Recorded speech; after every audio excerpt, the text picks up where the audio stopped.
We want everybody focused on the strategies that are then driving the vision of world-class performance, which are driving towards providing energy and improving lives.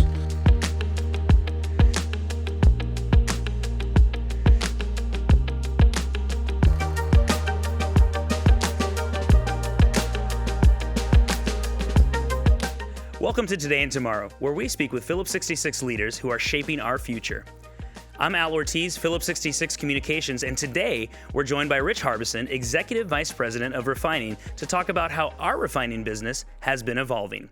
Despite industry headwinds, our refining team has consistently delivered strong results, especially in utilization, where we have outperformed industry averages outside of turnaround windows. So let's talk about how innovation, strategy, and leadership has been spearheading that success.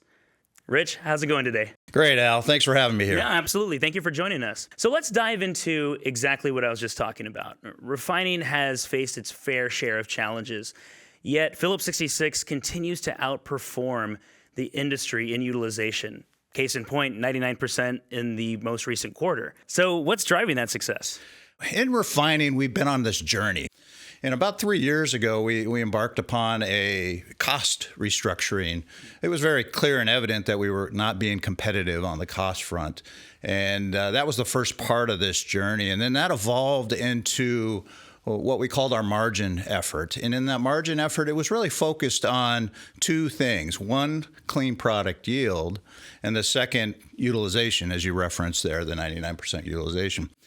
And now the third part of this leg is really around doing it over and over and over again and being very consistent on this. And that's going to be driven by our reliability programs. And we've embarked upon some refreshing of those programs. But externally, the integration with our Midstream organization and the work that the value chain optimization organization is doing, as well as our commercial and marketing teams, fantastic work. We've really picked up our game on the integration that's allowing us to move around and capture markets a lot better than we could before.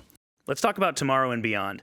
So looking ahead, how is the refining strategy evolving to meet future energy demands while also maintaining that competitive edge? I'm sure it's a fine line to balance for you.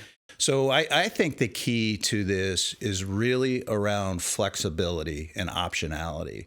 As we look at where we're investing and how we're investing in the assets, it's going to be around that flexibility and optionality component of it. And that's really on both sides of the value chain. A lot of plants are designed to run either a sweet crude or a heavy crude. And our ability to swing between those different crudes at each and every plant that we operate will have great value in the marketplace. The same stands true for the downstream side of the products that we produce.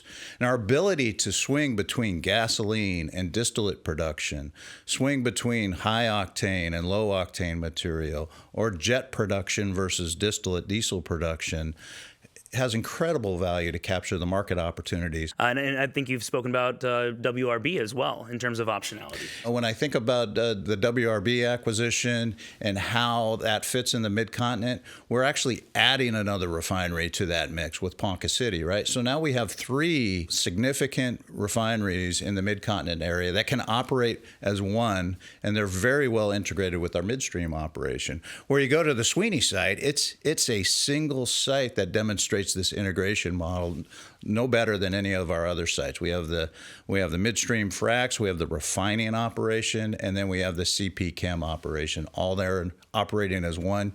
As you're walking around the site, you can't tell where you're at, if you're in the midstream part, the chemical part, or the refining part of the assets. So Rich, let's talk directly to employees, especially employees at our refineries who are doing incredible work.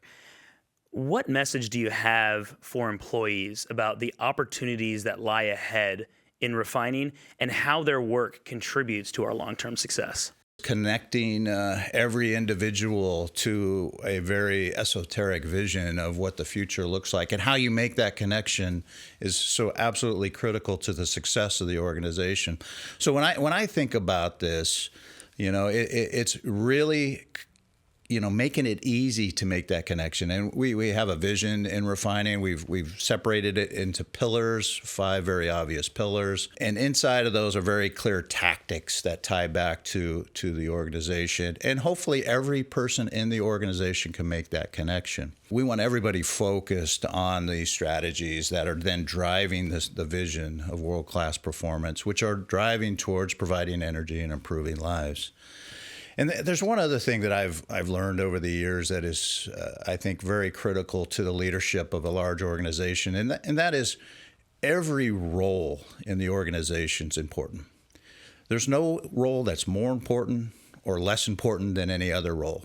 And everybody being successful in their role, being the best they can be, will make the overall team successful.